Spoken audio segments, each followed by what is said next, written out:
We know that the Biden team has announced that they will pause new trade agreements while they work out what is a worker-centered trade policy. That can mean a lot of different things to a lot of different people. So we have our guests to unpack that. And let's start with you, Shannon. Thanks so much for being here.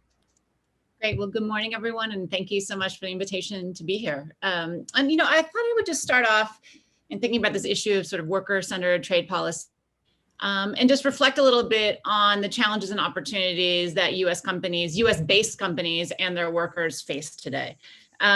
Worry a lot when we have these discussions that we're focused on the challenges of the past rather than the ones of the present and of the ones that we're going to face in the future. So let me just talk a little bit about that.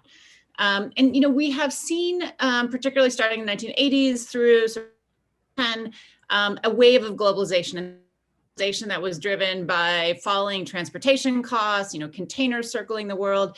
This was the globalization that was driven by what they call the ICT revolution. So, the communications and telecom revolution. This is the internet. This is all kinds of connections that we didn't have before. And this is the globalization that was the one of the offshoring, of the supply chains forming, and much of that going to Asia. So this is the globalization of the China shock that we often talk about. All of those are very real, but that globalization peaked in 2008, 2009. And for the last decade plus, we have seen GDP growth. So trade is no longer this that's driving the global growth of GDP. And I think we have a new globalization that is coming that will accelerate in the years to come. And the pandemic, if anything, has just accelerated it rather than stalled it or changed it. So let me just talk a little bit about that. And this new much more optimistic that it will be good for American workers, or it could be good for American workers, depending on the United States and US policy addresses it. So this is a globalization where lower wages are not quite as important.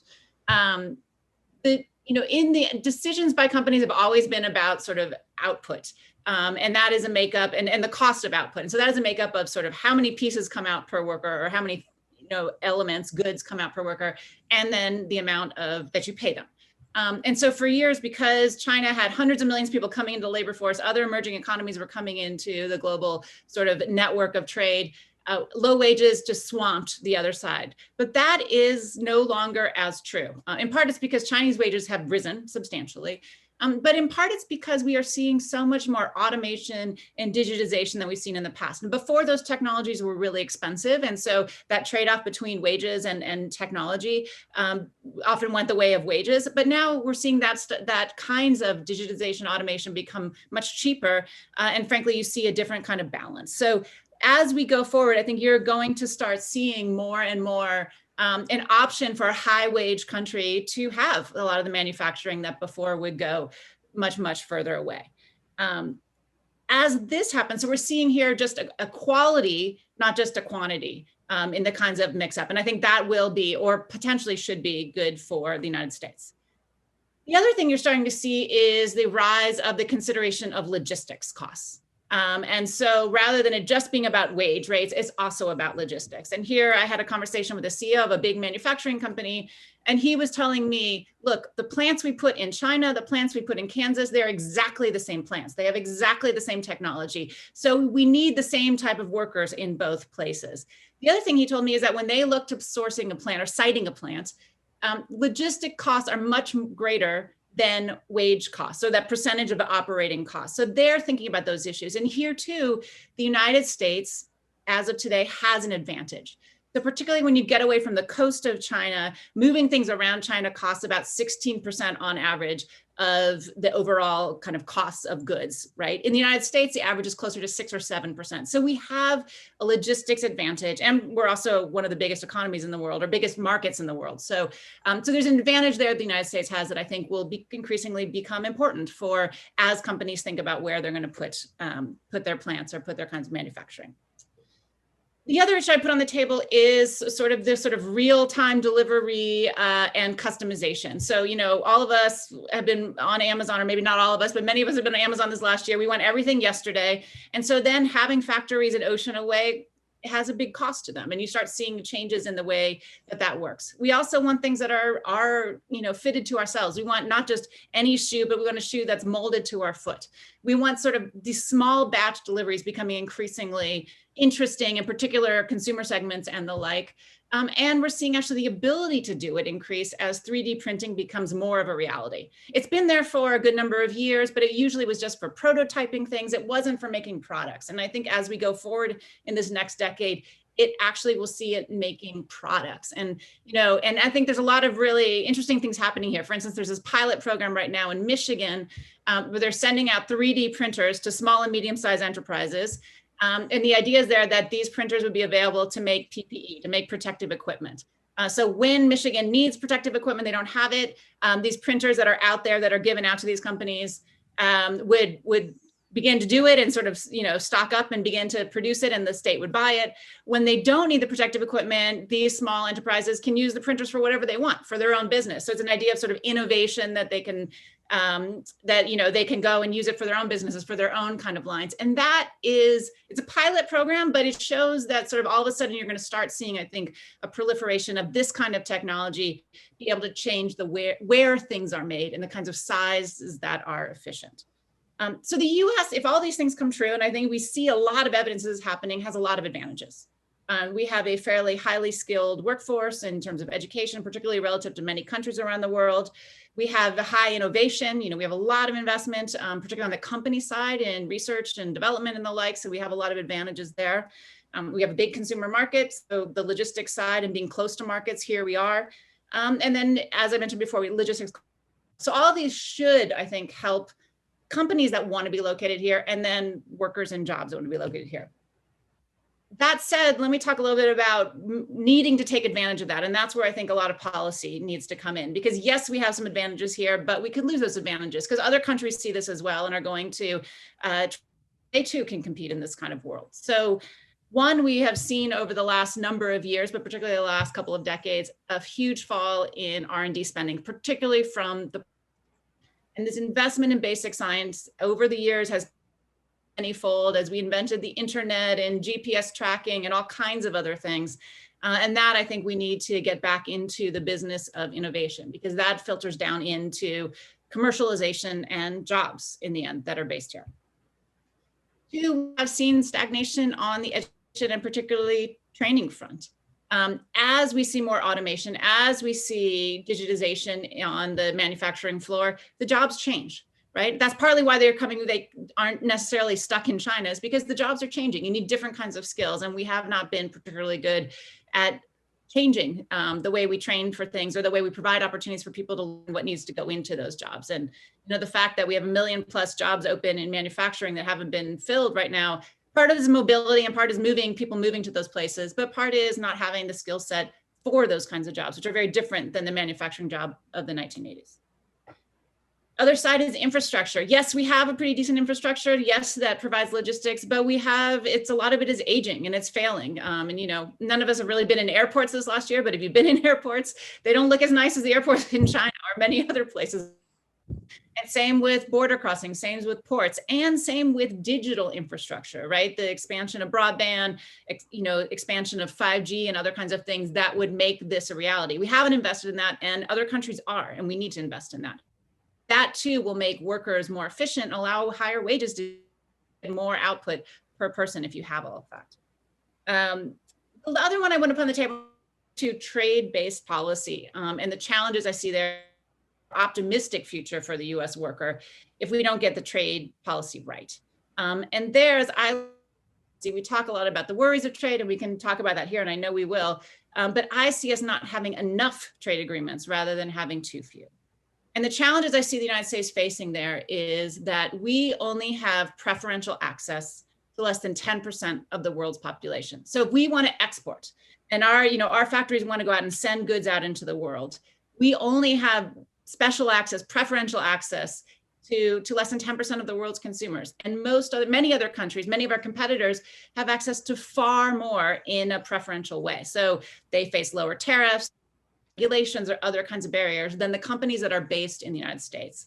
So just an example, Canada, EU, they have preferential access to over half of the world's consumers, and we don't. And I think that is a big challenge in terms of leveling the playing field for the kinds of products that are made in the United States. And frankly, we have lost ground over the last 3 or 4 years in terms of that access. So part has been tariffs. We have put tariffs on other people, so they put tariffs on us and our goods. So that's made it, less competitive. But it's a bigger challenge than that. And over the last 3+ years, the EU, for instance, has gone out and signed a slew of free trade agreements with Japan, with Canada, with Mercosur countries, so with South America, as well as confirming, Brexit aside, confirming, relations with themselves. They've also signed some agreements with China. We don't have any of those. We have seen the CPTPP, the Comprehensive and Progressive Trans-Pacific Partnership, go forward. We're no longer part of that. So those countries have access to each other in a way that we don't. And we've seen the RCEP, the Regional Comprehensive Economic Partnership, which is Southeast Asia and China. Those two now have access that we don't have. And that really changes the playing field. It makes products that are made in the United States makes them more expensive in those markets, and makes it harder for us to make things here that will be sold there. And as we do that, let me just talk actually in that, and there's one particular thing. It's not just tariffs, it is tariffs and sort of that cost, but it also sometimes forces us not to even be parts of the market. And one that I think is kind of interesting, we haven't talked about too much, which hits agricultural products, is Europe, particularly in all of these agreements, puts in what they call geographic indicators. So they like to make sure champagne is only made in France and things like that. But it's not just champagne, it's over 200 different elements. So for instance, because Europe and Canada signed an agreement together, Wisconsin dairy farmers can no longer sell feta cheese to Canada, nor camembert. They could label it Greek style cheese, but then they have to change their labeling and all of that. They can't sell prosciutto either from, pig farms and the like. And that limits the kinds of sort of high value, high margin goods that we can sell. So those are things, as we see the world go on with trade agreements, they're setting rules that in the end are disadvantaged to the United States. So the last thing I just want to say is, look, I think there are a lot of optimistic fronts for US workers as we go forward, and US based companies that would employ them. But I also think that the US government and US policy needs to take advantage and push further so that we actually realize those benefits rather than continued status quo that makes it fairly precarious in a lot of areas. Well, Shannon, thanks so much for that great 30,000-foot overview. I want to come back to two specific things you said before we move on. One is the fascinating case you mentioned of the the Michigan companies being given 3D printers to make PPE. You said they were given them. Was this a state program, a federal program? It was a state program. So it's sort of a pilot program where they pick a number, several dozen companies. They get these 3D printers that the state funds. They can use them for whatever business needs that they have. When the state needs PPE, then they would turn to make PPE, which they would get paid for. There'd be contracts there. So it's an idea of both making sure the state has the equipment they need when they need it, but then also allowing hopefully some creativity, innovation, experimentation among those smaller and medium-sized enterprises. Okay. And one more question about the preferential access issue. There's a sequential issue here with the Biden administration policy, because on the one hand, they're saying they're going to pause until they get worker-centric policies in place that will make workers more competitive and companies and so on. On the other hand, as you've described, the train with all the other countries, have continued to move in the last 4 years. They've signed new agreements. So the train in some ways has left the station. American companies and American workers are a little bit left behind. What advice would you give the Biden administration on that, closing that sequential gap? In other words, how long can they actually pause for before they need to move? I would ask them to multitask. So, right, as you look at how do you provide good jobs in the United States, sure, there are things we can do here, but we know that export-tied jobs are good jobs, right? They pay 18% more on average, according to the Commerce Department, than jobs that are not tied, that are in the non-tradable sectors that aren't tied to exports. And as we look forward, 95% of consumers live outside our borders. And a lot of those markets are not mature markets, i.e. they are growing more and more. And it's not just this year, of course, there's been ups and downs, and one of the only countries growing as fast as China. That's sort of a different issue. But overall, as you look to the next consumers, you look to the next person coming into the middle class who's going to buy, a blender, a washing machine, a car, an iPhone, or whatever else it is, those are going to be on our borders. And so I think as you think about over the next few years or the next decade, how are you going to grow a U.S. worker base that is a good, strong worker base? You need to be able to export. And not having free trade agreements, not having preferential access, not joining agreements means that you frankly won't. Okay. Well, thanks so much for that. Journalists who are on this call, Shannon has a hard stop at 10 o'clock. If you want to ask questions now, you can raise your hand now. We're not doing it think tank style, so we will stop after each speaker. You can raise your Zoom hand, or you can drop a question into the chat, and we will try to get as many questions in as possible. So with that, I want to turn it over to Sandra Pulaski. Sandra has written a fascinating paper, which will be in our resources if you haven't seen it already, with essentially arguing that trade policy has not worked for U.S. workers, has not delivered, and what to do about that. So Sandra, thanks so much for being with us from Paris, and over to you. Well, thanks very much, Sony. Let me start with the big picture, giving a little bit of a background to provide the framework for understanding the impact that U.S. trade policy has had on workers to date. I think it provides the context for thinking about what to do differently. Many of the points Shannon made I would agree with, some others I would not, but let me present this framework and then talk about what I think that implies. The framework has two parts. First, the long-term cumulative impact on workers of changes in trade policy from about the 1980s forward. And second, the Trump response and the effects of his response. Starting with the long term, the US trade policy for the 30 or 40 years after World War II was basically a series of tariff reductions through several rounds of trade negotiations under the GATT, the General Agreement on Tariffs and Trade. This worked well for most US workers in the context of US technological and economic prowess, with trading partners in Europe and Asia that were still rebuilding from the massive destruction of the war. And most importantly, a growing US economy powered by domestic demand. Productivity increased and working class living standards rose. Trade was a relatively small part of the picture, continues to be, I might add, in terms of the overall economy. And trade was largely uncontroversial during those years. However, in the 80s, there was a shift in the mainstream political economic consensus away from the full employment Keynesianism that had dominated through the 70s. The oil shock of 73 and the recovery of Japan and Europe ate into US corporations' profits, and they pushed hard for a pro-market shift in both academic thinking and government policy. Think Milton Friedman, Margaret Thatcher, Ronald Reagan. In the realm of trade policy, US corporations began to push for what's called behind the border measures.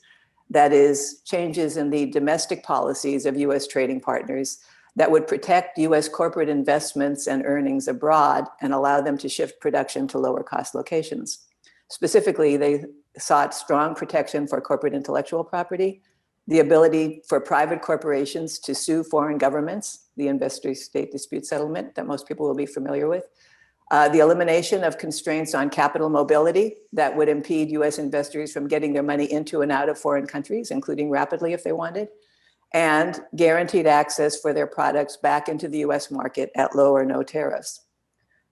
As corporations won these expanded rights in US trade policy, and again, these were the product of US trade policy. These were not only the forces of containers and ICT, this was a big shift in US trade policy. There was also the huge global labor supply shock of the 1990s.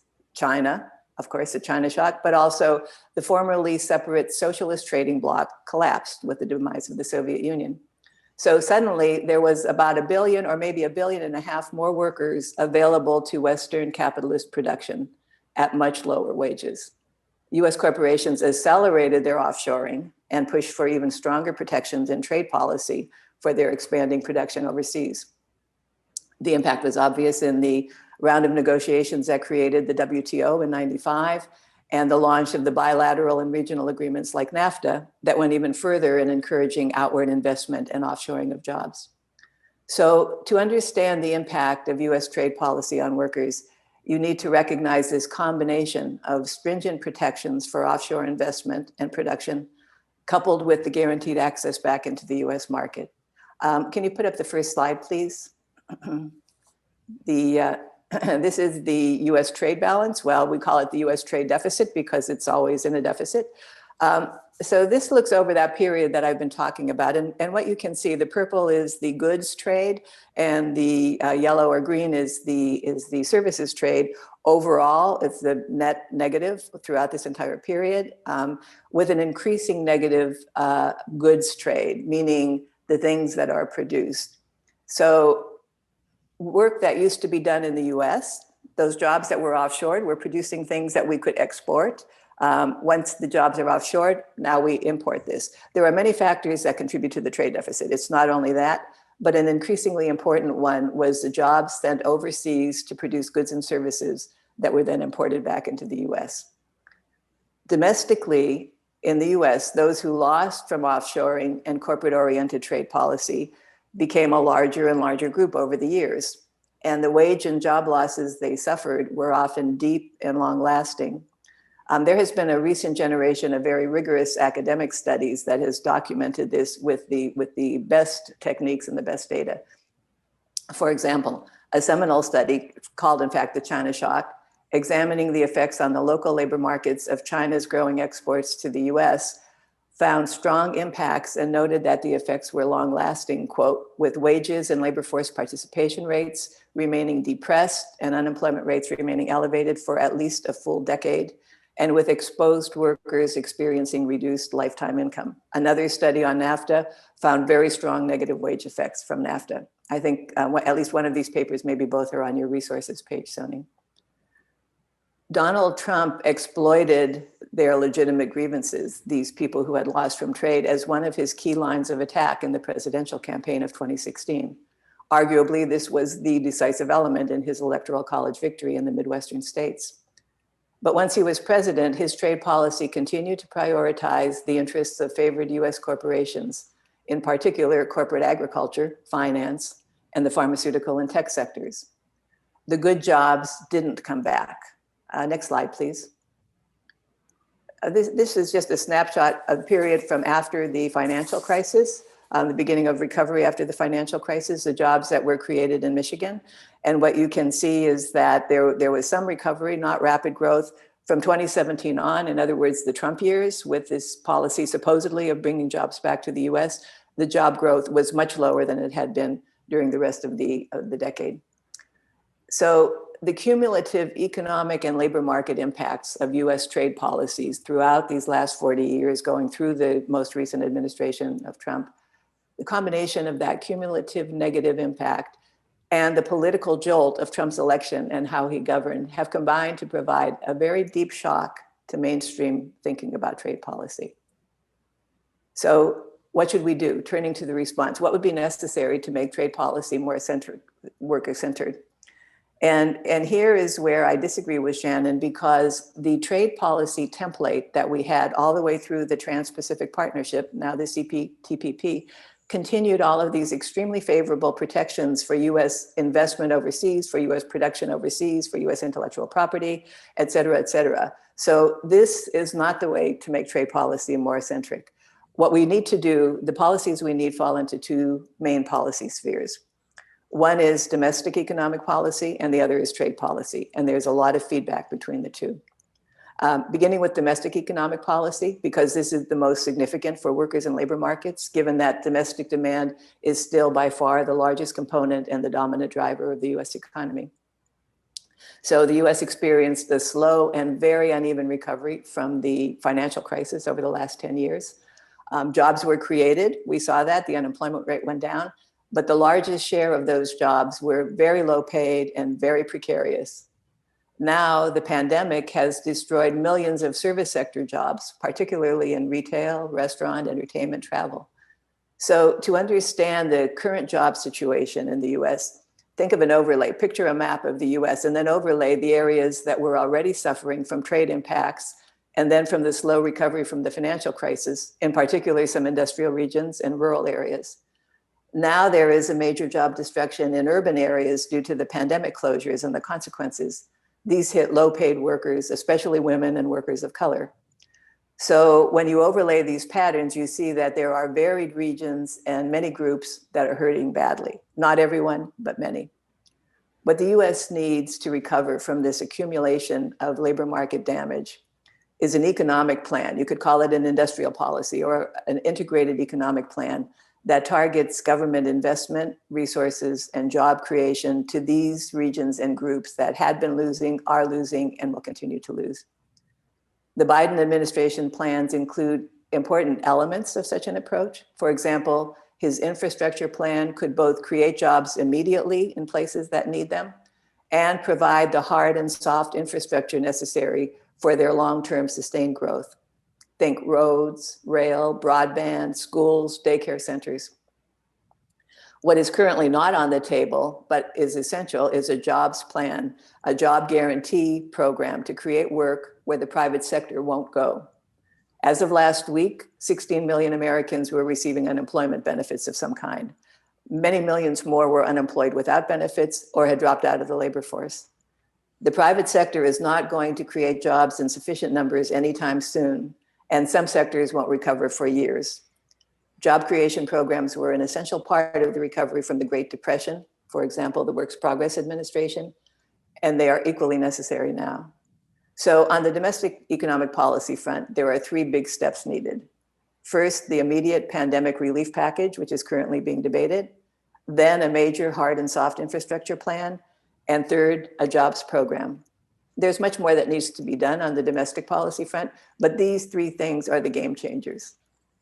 Turning to trade policy quickly, President Biden, as Shannon has already mentioned, and you mentioned, said he will not negotiate any new trade deals until he has made major investments to boost US competitiveness, for example, education, research, infrastructure, green energy. So there is time to debate the contours of a new trade policy. And if we have time, I'd like to come back and explain why I don't think joining the CPTPP and negotiating other new trade agreements is the right move right now. The one thing that will probably lead to a trade debate sooner this year is the fact that Trade Promotion Authority, which gives the president the right to negotiate fast track agreements, that will expire in July. And depending on the sentiment at that time, depending on how the economy is doing, that might force a debate on what the policy should be and what the contours of a worker-centered policy would be. However, and this is, I think, very important, existing trade agreements that we have, that we're already in, raise important defensive trade issues that will have to be addressed sooner regarding our domestic economic policies, perhaps most notably the Buy American program. These domestic policies that we need to recover will run up against restrictions in the WTO and in free trade agreements on giving preference to domestic producers. These rules were negotiated at the behest of private corporations who wanted overseas business, and they were a typical bargaining goal for US negotiators under the old trade politics and the old trade policies. Similar issues can come up over the existing overreaching intellectual property protections for pharmaceutical companies, or with regard to support for domestic producers. I'm thinking about those free 3D printers that Shannon was talking about, subsidies to stimulate job creation and build out key sectors. Those will all come up hard against constraints that we negotiated at the WTO, in NAFTA, and in many other trade agreements. So to sum up, the rethinking of trade policy that started with the accumulation of harm to so many US communities and workers, and then accelerated, the rethinking accelerated with the electoral success of Trump, and now with the steps that are needed to recover the economy, this will require not only rethinking, but renegotiating many of the specific provisions that US trade negotiators won for private sector interests, US private sector interests. By way of illustration, as recently as a year ago, the trade discussion around subsidies was how the US could line up allies to confront China's industrial subsidies. Now, the US has put out massive subsidies, and those same allies, certainly in Europe, are all ramping up their own use of subsidies to deal with the pandemic-induced recession. and to rebuild their ravaged economies. So we need serious new thinking, not simply jumping into old trade agreements like the TPP. Looking farther down the road, there are many other aspects of trade policy that require more work. For example, the labor and environmental chapters, the rules for digital trade, the relationship between trade policy and tax policy on international profits. But I see that my time is up, and maybe we can dig into those in the discussion period. Thank you. Well, Sandra, thank you so much for that overview. I want to pause for a minute and just say that we are going to run future webinars on trade policies, US, UK. I see there's a question about the post-Brexit deal and many other of those subjects for today. I'm going to try to steer us away from trade agreements. Reporters, you all heard that the fast track is expiring in July. We know that's a deadline, that the administration is going to have to work towards, but I'm going to focus today just on the worker aspects. Sandra, before we move on, and I'm happy to, reporters, feel free to raise your hands, ask some questions in between. We don't have to wait until the end to take your questions. I just want to go back to something that you mentioned, the infrastructure project, and I think that's something that the Biden administration is going to have to do, relatively quickly. And in your report, which I commend to everybody to read on what's wrong, why trade policy didn't work for workers, you have this very arresting headline, there are no good jobs on a dead planet. Could you address very quickly how you think that the administration's sort of infrastructure, green energy, and trade policies could be advanced in alignment? Because I know that some observers and analysts watching this think that these are, conflicting objectives, but you think that there's, you seem to think that they're self-reinforcing. I wouldn't say self-reinforcing, Sony, but there are 2 points I would make. First, the infrastructure plans are probably going to run up against some of these constraints in the WTO, in the bilateral trade agreements on government procurement, on subsidies, for example. And so we will probably have to do some renegotiation in order to avoid these investor state lawsuits that claim now we've cut down on their profits by the things that we want to do to rebuild our own economy. So there's going to have to be some correction of bad policy from the past, renegotiation. But there is a lot of room when we do get to negotiating new agreements or renegotiating other agreements. There's a lot of room for trade agreements to support efforts to deal with climate change. For example, carbon border taxes. I can tell you that under some of our trade agreements, carbon border taxes will be challenged as a violation of our own trade agreements that we negotiated if we want to do that. And yet, why should we be importing goods that were made with very fossil fuel intensive production processes that puts our own producers at a severe competitive disadvantage if they have to do things in a green way? So there are things like trade agreements that explicitly permit carbon border taxes, or that permit other constraints, tariffs, taxes, even denial of entry for goods that contribute dramatically to climate change. So there is both renegotiation that's needed to fix some of the mistakes of the past in our trade agreements, and there's room for new agreements that could actually create a big new space for countries to promote climate change through their trade pacts. Okay, I'll stop for one question before we go on to Josh Nasser of UAW to give another view from workers. This question is from Mark Mealy. He says, America does have stealth industrial policies for selective sectors. Other nations in Asia overtly link domestic industrial policy with international trade policy. What has hindered America's ability to link trade policy and domestic industrial policy? And I'd just like to ask, can Biden use executive orders to do some of these things, given the incredible lag time? I'm back to the sequencing issue, but the incredible lag time that we're going to see between, what this administration has promised, what it has said it will deliver to workers, and, trade agreements that may take years to negotiate and to bear fruit, even if they are negotiated. So let me, Shannon, you and Sandra, please, both of you feel free if you want to jump in on that one, Mark's question. I would just say, Sonia, and to Mark, that yes, I think he's absolutely right, that the US has always had industrial policy. In the Roosevelt administration, it was a pro-worker industrial policy. For many years more recently, it was a stealth policy. It was a policy for the military industrial complex, very aggressive industrial policy toward the military industrial complex. And it was a stealth industrial policy toward corporate agriculture, not toward small scale farming, family farming, but toward corporate agriculture. We've had that policy. I mean, you can go in the budget and you'll find the billions of dollars that have been devoted to that industrial policy. We need to shift it so that our industrial policy supports workers, supports communities, supports decent livable wages, and supports a green environment. Okay, well, thanks. I'm going to take one question. We have Andrea Shalal from Reuters raising her hand. Tyler, can you unmute Andrea so she can ask her question? Thank you so much. I really appreciate you taking my call. I was just starting to type it out. So one other big instrument of U.S. policy has been export financing, and we've seen huge increase in that work under the Trump administration. It was, the Exim Bank had been basically defunct for several years and doing very small scale work, and now it's done much bigger projects. Given, again, we're talking about the sort of tensions within the Biden agenda, on one hand, wanting to finance, work to sort of, help countries overseas, but also create jobs at home. Do you think that that should be rethought?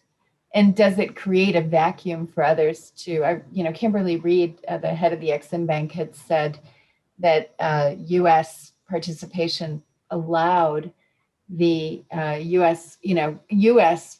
Company to basically provide LNG, a big $5 billion LNG project in Mozambique that would have otherwise gone to Chinese or Russian providers. So what's your perspective on that, particularly given the tension with the climate policy? And then just real quickly, last night, the president issued a proclamation rescinding the waiver from the aluminum tariffs that had been granted to the United Arab Emirates literally an hour before the inauguration. Just wanted to get your perspective on that. Thanks. Well, I'll jump in on the export financing question. So export financing, of course, doesn't necessarily run up against any trade agreement constraints unless it's done in such a way that, that is seen as a subsidy for your own producers. But I think that the particular example that you made of the LNG finance, this really needs to be rethought. Does the US want to be supporting investments overseas, which, yes, may be sought by those governments, by developing country governments because they want investment, may or may not create very many jobs, but that contribute to climate change? I don't think we do. I mean, in fact, a lot of other countries are moving very, very strongly right now to eliminate export finance for anything that's going to contribute to global warming. The EU is moving sharply in that direction. We should move in that direction. And I suspect that under President Biden, we will. Okay. Shannon, go ahead. PFC on sort of export financing. I mean, I do think tool to support companies that do want to sell abroad. And the challenge here is, I mean, in an ideal world, perhaps we wouldn't do it, but every other country is doing it. So when you get to a Brazil and you're deciding, well, who's going to get the contract to build a new part of their electricity grid? And, China provides a lot of export in the United States, and our companies don't have that backing.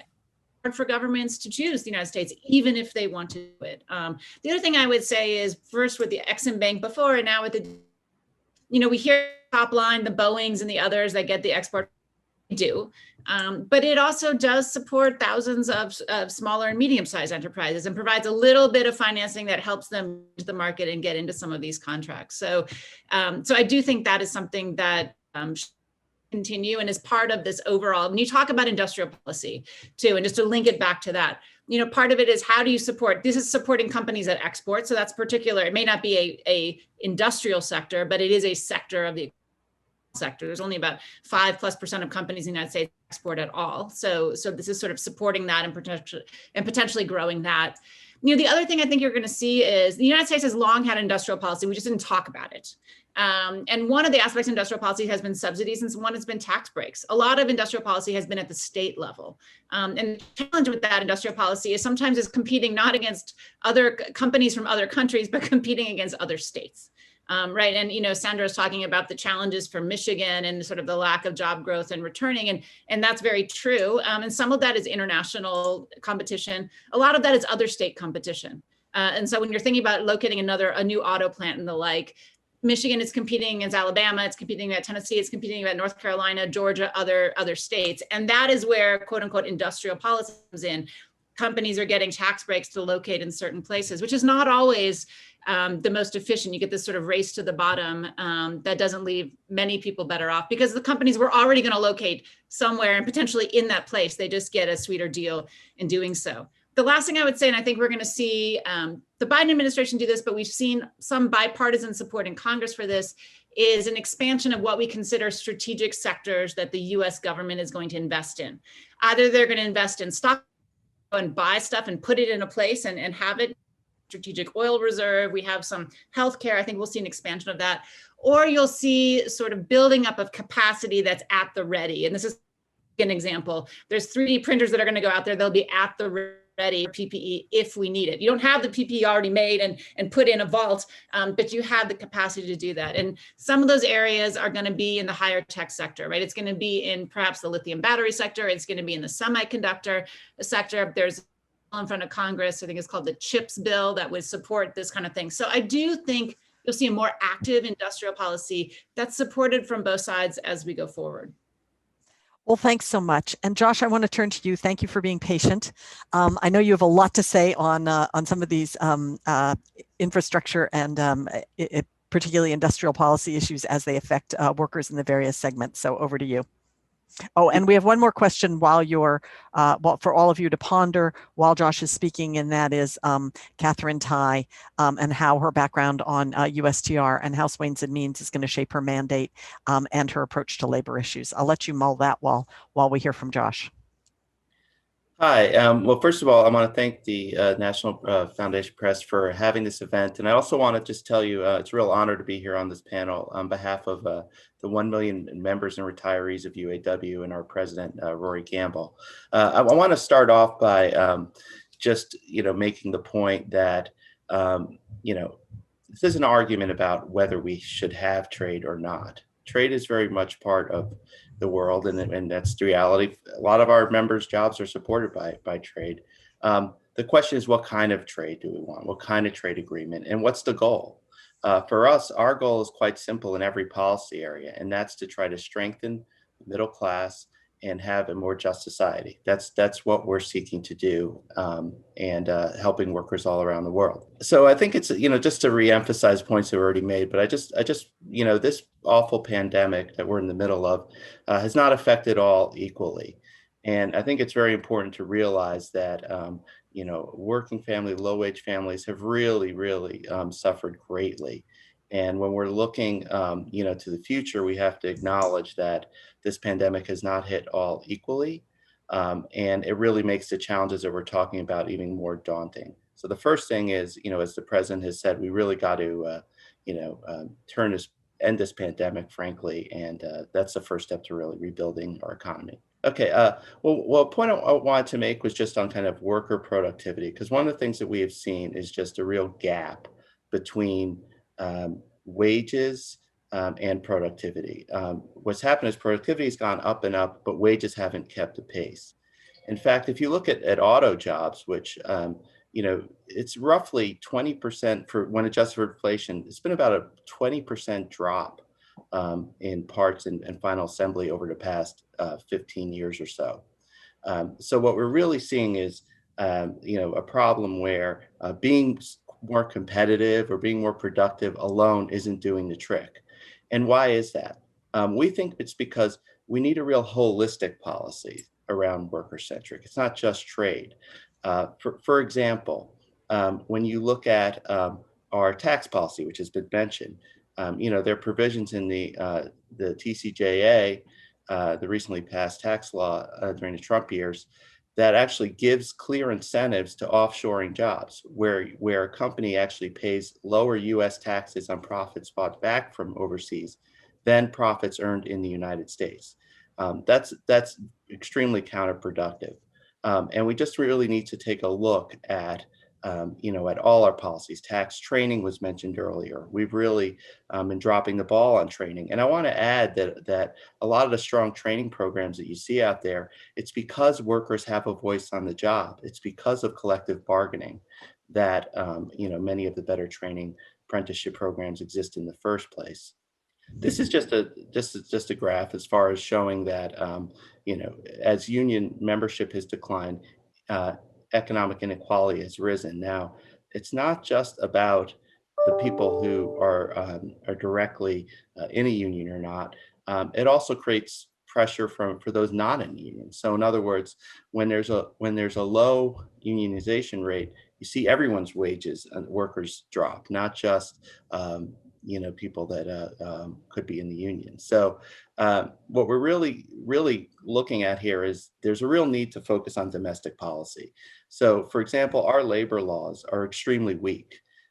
Currently, if in most organizing drives, workers are fired. They're the lead people who are trying to form a union are fired. And the under our current law, all that is a company has to do if they're found guilty, if the worker is able to pursue it, is pay back wages. That's hardly a disincentive.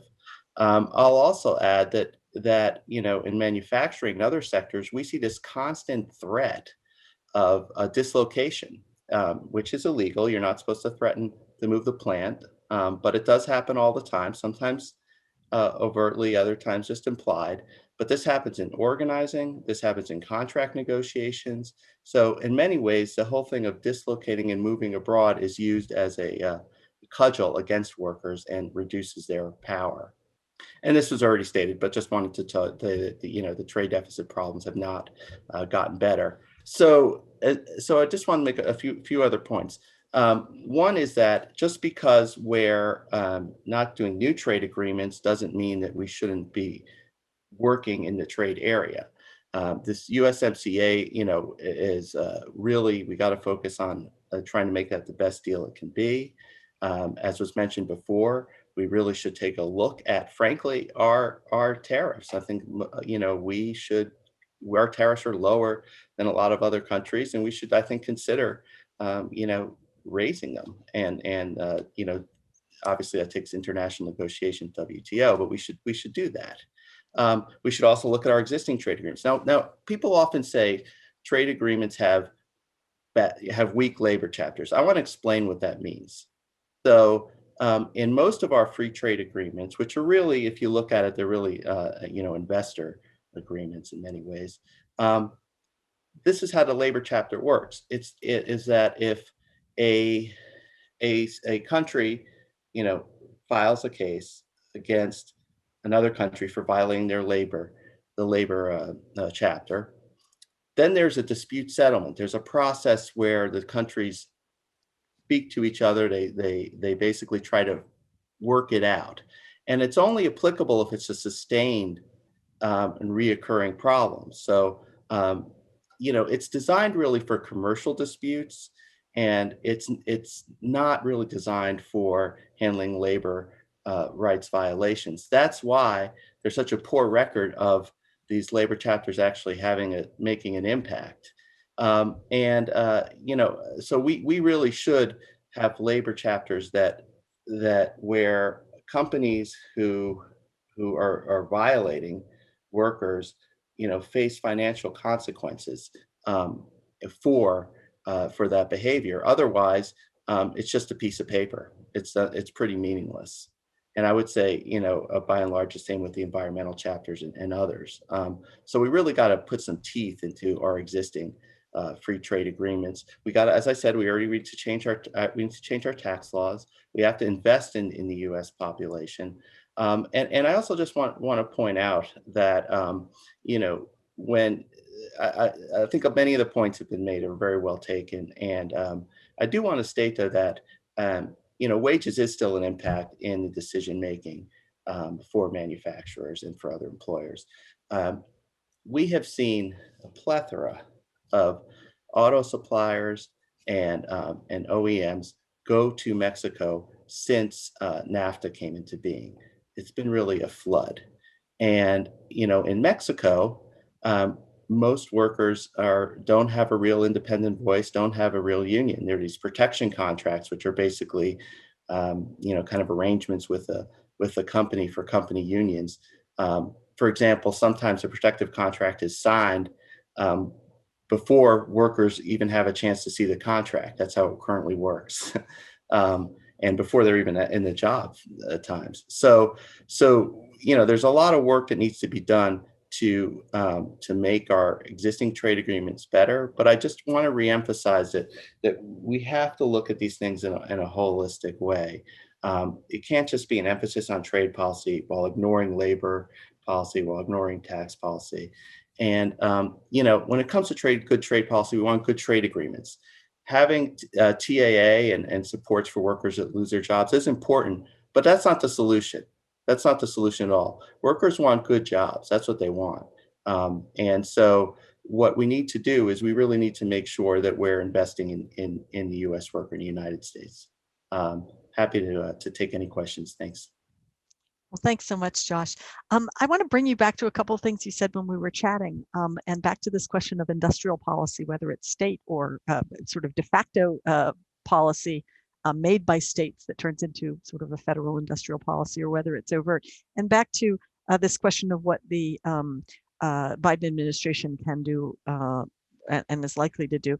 There's some very strategic sectors that you mentioned earlier, electric vehicles, semiconductors. Sandra, you mentioned batteries. And could you talk about how administration policy in those areas might look, if it was worker centric, what would it look like? Sure, thanks. Well, first of all, I mean, when it comes to batteries, assembly, we're really falling behind. And if you look at it, really China is dominating. And we're really concerned that if we don't start putting that work in the United States, we're going to become incredibly dependent, especially as the world moves towards electric vehicles, on foreign markets. The semiconductors, we have a shortage, of wafers right now that's impacting the industry. That is directly related to having a lack of domestic capacity. There are people right now who are not working because of this semiconductor shortage. There are other factors in it too, but certainly having domestic capacity is important. We really, we have to make sure that we're using every policy lever to have a fair deal for the American people. So if there's a subsidy to a company, that subsidy should be attached to how they treat the workers and doing the work in the United States. And so those are some areas very important. We think labor standards, we think domestic build standards are extremely important in all this area, and having more domestic capacity is essentials is really, really key. Okay. We have another question from Andrea Shalal. I think this one's for you, Josh. You mentioned we've been talking about the role of states in industrial policy. She asks, can the federal government do anything to discourage right to work laws in states, mainly Republican-led states? Yes, we should. That is that was created. Right to work loophole was, and I hate that term because it's not really right to work. It's a right to work for less is really what it is. Yeah, the federal law, the NLRA, could be changed, and there's a bill called the PRO Act, which passed the House last session, and we hope it'll pass the House and Senate and become into law. It really needs to become into law. That would actually eliminate that ability for states to create those type of laws. So yes, that's the way to go about it. Okay, and I also want to go back to on the acronym police beat here. Josh, I want to go back to what you said about TAA, trade assistance. Tell me again, trade adjustment assistance.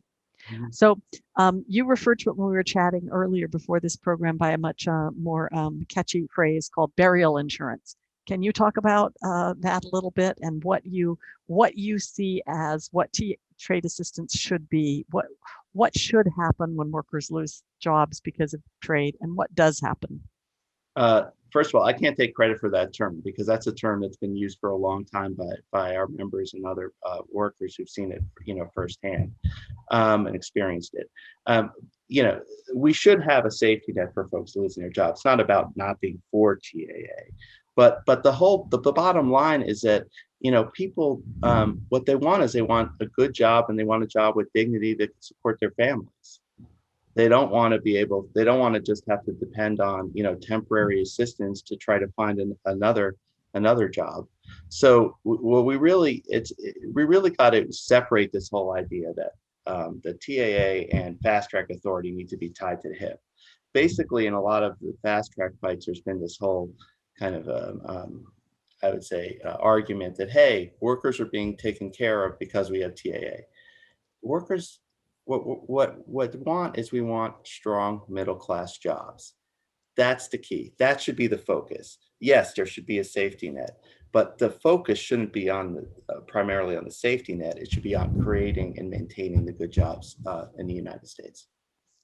Could you say just another word about your view on Shannon's point that there's a lot of the focus, of course, is on jobs being offshored, but that really jobs are being, shifted from Michigan to Alabama or whatever it is, and that the states also are competing with subsidies and tax breaks and relocation and real estate deals and all sorts of other agreements to lure them, that the states are at war with themselves. What do you think can and should be done about that? Oh, I think we should. There really should be. Well, states and federal governments need to take action. I think they should be looking at. Federal government should be looking at ways to kind of eliminate this. As really properly said, Shannon said, I agree. Race to the bottom. But the other thing is that often, not always, but often, a company will get a lot of tax breaks, make really grand promises, and then change their mind a few years later. And do you think they return the money? Of course they don't. So one thing that really we should look at is some kind of like clawback mechanisms, mechanisms where, if you don't meet your end of the bargain, sorry, you have to return some of the funds. You see, the thing is we lack in a lot of our policies, we lack the sticks. We have the carrots. We have the idea of giving the subsidy and hoping it will turn out right. That's not good enough. And that is part of the reason why so many people have been disillusioned. And I would say that we have had, we had the President Trump for 4 years was partly because of this failure to recognize that we really got to hold corporations way more accountable. And the other thing I just want to add is that none of these corporations, nobody makes all this wealth on their own. There is no company that doesn't depend on a strong infrastructure, that doesn't depend on national defense, that doesn't depend on public education to educate their workforce. Some companies even go further. They underpay their workers so much that they need food stamps to make it. But so policy is always there. There's always a interaction between, private sector and government policy. It's not this kind of purity where, someone just goes out and I made $1 billion and I didn't get help from anyone. That's fantasy. So we just need to be overt with industrial policy. And if we do that, we'll really be, it'll be in everyone's best interest. Okay. Shannon, I know you have a hard stop. Was there anything that you wanted to say? And then if you all have time, we have any more questions, we can take one last round after. Let me just, if you don't mind, I'll just take a couple of minutes and in a respectful conversation with Josh on this. I see a bit more of a nuanced story in the auto industry and sort of the history of the auto industry and what Mexico and Canada, frankly, in NAFTA and now the USMCA, what that means for the United States. And when I look at the data, the United States today is producing 1 million more cars in the United States than it was before NAFTA. So the pie has grown. Now, have the pie grown in other countries more? Yes, it has. But the pie the number of cars here is more. Now, are there fewer workers? Yes, there are. The other factor I would put in here is that the auto industry, particularly since 2008, 2009, is the most automated and roboticized of all industries. So half of all the robots that are in the United States today in manufacturing are in auto industry. So part of that change. But I also see some benefits that I don't think we talk a lot about. And let me just tell you, there sort of lay out the story of Toyota. right? So Toyota, came into the United States. It opened its first car dealerships in the 1960s in California, spread throughout the United States. Didn't make a car in the United States. The first car it came off was in the late 80s. They were importing everything before that, even as they rose to be the #2 car maker, car sales in the United States. Since NAFTA came into force, Toyota has opened 15 plants in the United States. Sells over 2 million cars in the United States out of 16, 17 million cars that are sold every year. 15 plants throughout North America, 11 of them are in the United States, 2 in Mexico, 2 in Canada. So I think there has also been, yes, there's moving around of plants and that's definitely happened. Yes, some have moved to Mexico, that has definitely happened. But you have also seen a huge investment in the United States, and 2/3 of all cars that are made in North America are made in the United States still, and more than we saw in the pre-NAFTA era. So yes, we can talk about the losses. Mexico makes 3.5 million cars a year. Would all of those been made in the United States? Maybe, but maybe not, right? And I think there's a lot of economies of scale and competition that affect that. And the last thing I would say is, Mexico exports somewhere around, 3 million cars a year. 2 million come to the United States. 1 million go to other markets. And those other markets, most of them are ones that the United States does not have a free trade agreement with. And in those million cars that go to Brazil and Argentina and the European Union and some across the Pacific are a lot of US parts. And so some of this balance here between the sort of assemblers versus the part makers, there's a complicated story here. And yes, there are definitely losses. I'm not questioning that. But I also think there are gains, right? There are gains in the exports that go to particularly our NAFTA countries. And the last thing I would say is, we talked about the China shock, and Gordon Hanson and his co-authors who wrote this and sort of calculated the effect. They did find a big effect with China, and we don't have a free trade agreement with China, just to remind everybody there, right? They did not find so much of an effect on Mexico and Canada, and precisely because I think of this interplay of the way things are made and the bigger market that is provided when you can access other markets that frankly we in the US can't directly.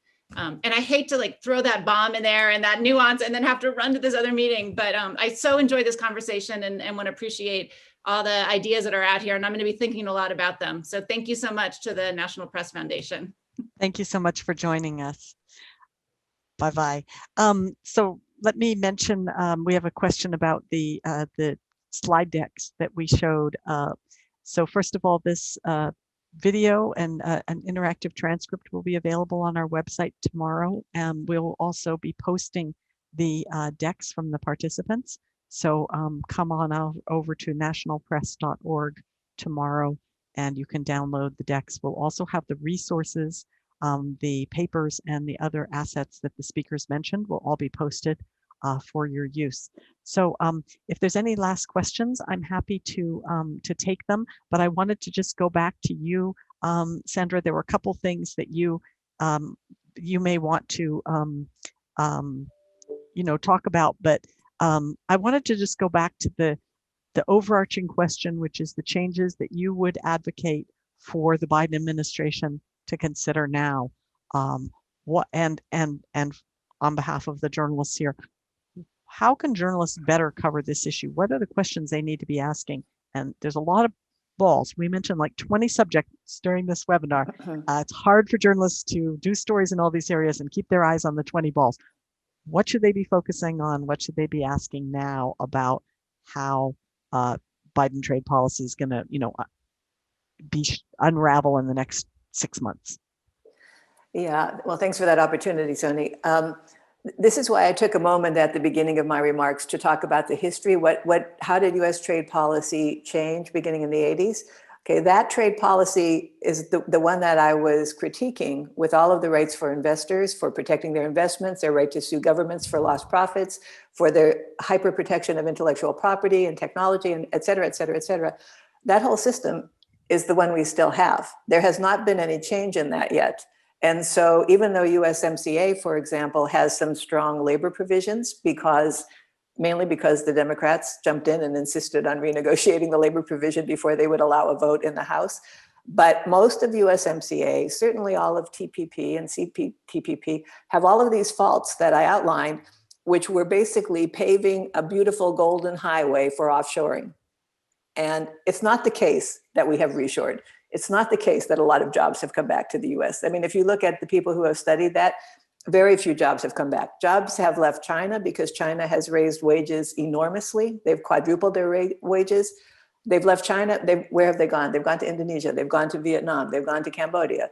They have not come back to the US. So we need to go back to this broken model that we have and fix it. That's why I say the first job is fixing, renegotiating the existing agreements, not going and negotiating additional agreements. You know, there is a big drum roll to rejoin the TPP, which is now called CPTPP, since we left. That's a bad agreement. That's a bad agreement. Trump defeated the Democrats because people didn't like that bad agreement. It was too much like NAFTA. So we can't just go back and make the same mistakes. We need to reinvent.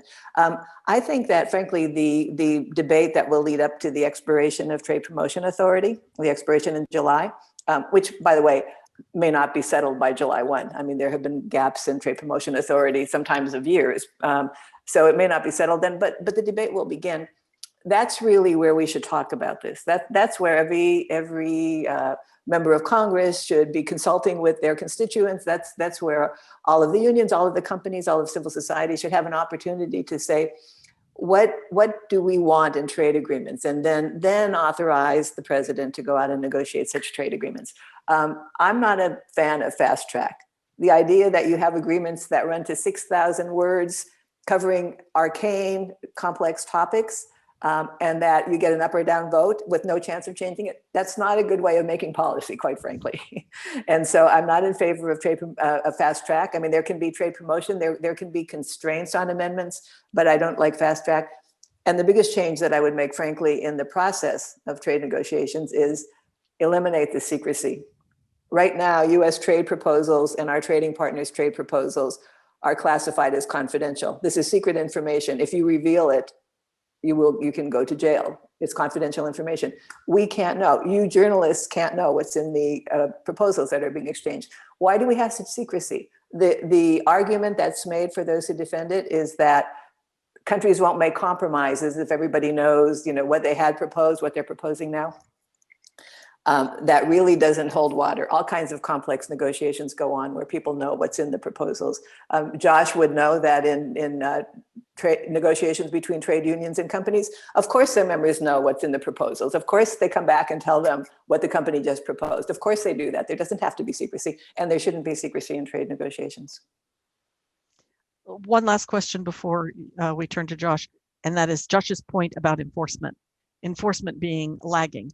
Is this something that the administration can tackle? What kinds of, what are the international implications of that? Can it decide, and is it detrimental? I mean, essentially you're in a trade war with other countries, you're in a stiff competition with other countries. You start enforcing against your own corporations, and hold on, Josh, I'm going to let you rebut in just a sec, but you start, enforcing against your own corporations. It's politically unpopular, perhaps. You're maybe hurting your own competitiveness, good for workers. How is that going to work? And given those dynamics, how can the Biden administration move forward on better enforcement? Yeah, well, I completely agree with Josh's point that the enforcement of labor clauses and trade agreements has been extremely weak. Only one case ever went to arbitration. The US took the case against Guatemala for demonstrable, horrible conditions for Guatemalan workers. And the US lost the case because there were so many loopholes in the arbitration clause that Guatemala was able to just drive a truck through those loopholes. And so the arbitrators actually found that, yes, there had been just outrageous violations of workers' rights, but they paid no penalty. So there was a big flaw. The one thing that changed, several things changed in the USMCA after the Democrats insisted on renegotiating it, after it had already been signed. One was to create a new enforcement mechanism for the labor chapter in the USMCA vis-a-vis the relationship between Mexico and the US. What it does is, instead of having an arrangement where a government takes another government to arbitration for a sustained recurring course of action that blah, blah, blah, so many loopholes that you can't possibly succeed. No, this goes to the individual facility, which is accused of violating worker rights, denying worker rights. The individual facility, an independent expert team comes in, not government, independent experts come in, and they evaluate, And if indeed there has been a denial of the worker rights, an opportunity is made for the company to fix the problem, or for the two governments to agree on a solution and insist the company fix it. If the company still doesn't fix the problem, they lose the benefits of USMCA. They pay the higher tariff. And if they engage in the same violations 2 or 3 times, we will not allow their goods across the border. That's the way that you begin to make some dent in abuses of workers' rights. Thanks so much. Josh, any last? Thank you. And I agree with so much with what's just been said. A few things. First of all, I wanted to point out that Trade Promotion Authority, it's in the way it's worked in the past is it's really just kind of recommendations about what the trade negotiators should be doing. And, a lot of times the response is, hey, we tried and we couldn't get it done. And, that's kind of the end of the story. We need the commitments from countries to happen before we enter the trade agreement, before we, I'm talking about our workers' rights here, before we start giving the financial benefits. As far as, the growth of Mexico, I have lists of, 20 auto parts suppliers who have literally closed a plant in the US, opened it in Mexico, and then sell the exact same part back into the US. And one thing that needs to be mentioned is that a lot of the content in US cars, it does come from abroad, does come from Mexico, does come from, we're talking about country, Mexico has much lower wages. The other thing is that, when looking at US labor law, I want to just emphasize that's an important piece of all this. And what we have seen from companies, international auto companies, is this kind of double standard where they're unionized in their home country, other places around the world, but then not in the United States. And for example, Nissan, their 3 non-unionized plants are all in the United States out of 45. So we have seen a demonstrable increase in the employment in Mexico, much greater than in the US. And in fact, we have seen a loss of millions of manufacturing jobs overall over the past couple of decades. So there's definitely nuance to all of this. I'm not disputing the fact that automation's a factor. And there are other, this is a complex story, but we haven't been getting our trade agreements right. We need to fix our trade agreements, and we need these complementary policies if we're really going to have a worker-centric policy, and frankly, a stronger middle class, which has been declining for some time.